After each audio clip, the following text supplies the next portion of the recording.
There were always two pairs of shoes by the stairs. One pair was clean, impeccably polished, and placed with care. They were never rushed. The other pair was always dusty, tired-looking, and thrown off in a hurry.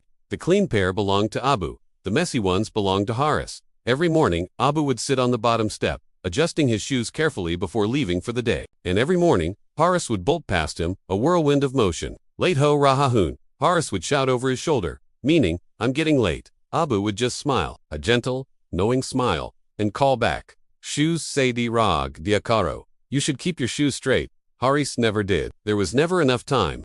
One evening, Haris came home fuming. It had been a bad day. A bad mood soured his expression, and bad words were on the tip of his tongue. He saw Abu standing near the stairs, his own polished shoes already in hand. "Hana sa talin?" Abu asked softly. "Shall we eat together?" Haris snapped, "Abinahi thakahuahun." "Not right now. I'm tired." He kicked off his dusty shoes, scattering them near the steps, and stormed away without a second glance. That night, the house was quiet. Too quiet.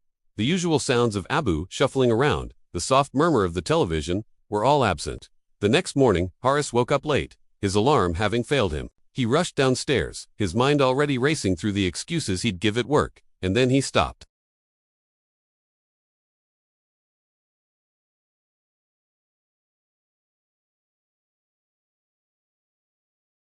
A doctor spoke slowly, his words feeling distant and unreal. He had a heart attack. Last night, Haris stood frozen, the world tilting on its axis. He remembered his last words to his father. "Not right now, I'm tired." Days later, back in the silent house, Haris found himself by the stairs. He bent down, his hands trembling slightly.